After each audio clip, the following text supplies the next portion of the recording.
Pemirsa, kita ketemu lagi di Apa Kabar Amerika. Saya Patsy Widakuswara. Dan saya Suprana, dan saya cukup deg-degan, Pets, karena menunggu telepon dari tim transisi. Oh gitu ya? Ya, kamu jadi menteri apa? Loh, siapa tahu lah. Kalau tidak menteri mungkin stafnya atau apalah yang itu ya? pejabat yang diangkat itu tukang loh. pijet, gitu. pribadi, dukun pribadi. Tapi memang sekarang itu masih rame. Tapi yang cukup masih rame juga rame adalah... ini maksudnya siapa yang kebagian kue, siapa yang gigit jari gitu ini ya? Sudah ada yang menunggu telepon ini, deg-degan gitu kan. Karena kan informasi berseliweran, harus disaring mana yang benar. Kan sudah terlanjur bikin tumpeng, ternyata nggak jadi. Salah.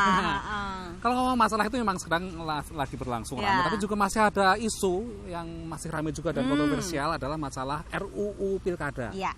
Nah, ini antara pihak yang merasa kalau ini lolos akan mengebiri hak rakyat, wah, dan satu lagi yang berpandangan bahwa ini untuk menyelamatkan uang negara dan menekan korupsi.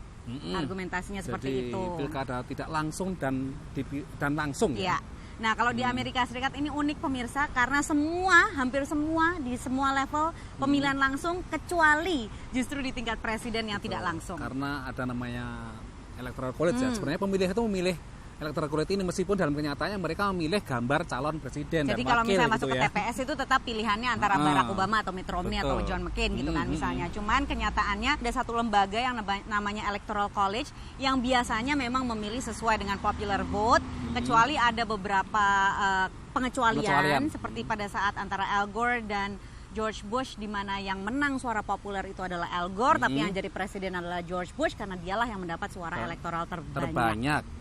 Kemudian kalau di tingkat negara bagian ataupun juga tingkat kabupaten atau distrik, semuanya dipilih langsung oleh rakyat ya. Gubernur, wali kota, bahkan sampai ke level mikro misalnya sheriff ya, polisi lokal gitu.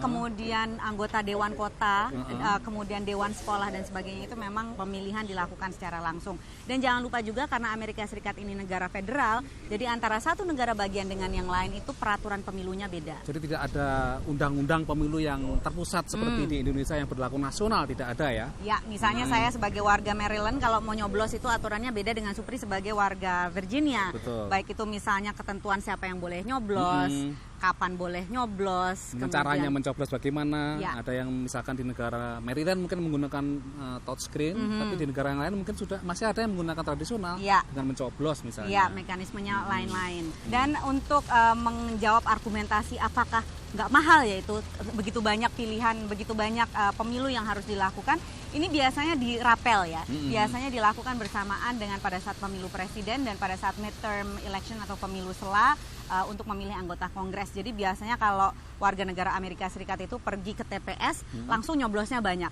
Untuk presiden, untuk anggota Kongres, untuk gubernur, untuk dewan kota dan sebagainya. Itu bisa menghemat biaya yang kemarin dikhawatirkan oleh para pendukung pemilihan yang tidak langsung kan di Indonesia. Tapi juga kemudian timbul pertanyaan apakah ini pemilihan langsung seperti ini mengundang korupsi atau tidak. Kalau di Indonesia aliran dana biasanya kan berasal dari kandidat ke rakyat. Jadi rakyatnya meminta atau dikasih duit kan, namanya money politis. Kalau di sini sebaliknya. Jadi memang para calon bahkan harus mengumpulkan dana, namanya penggalangan dana. Iya, jadi biasanya justru aliran dana itu dari rakyat ke kandidat. Dan satu lagi di sini juga yang namanya peran partai itu tidak terlalu penting, Pri. Jadi tidak menentukan misalkan siapa yang boleh maju atau tidak menentukan, jadi lebih pada individu calon ya. Iya.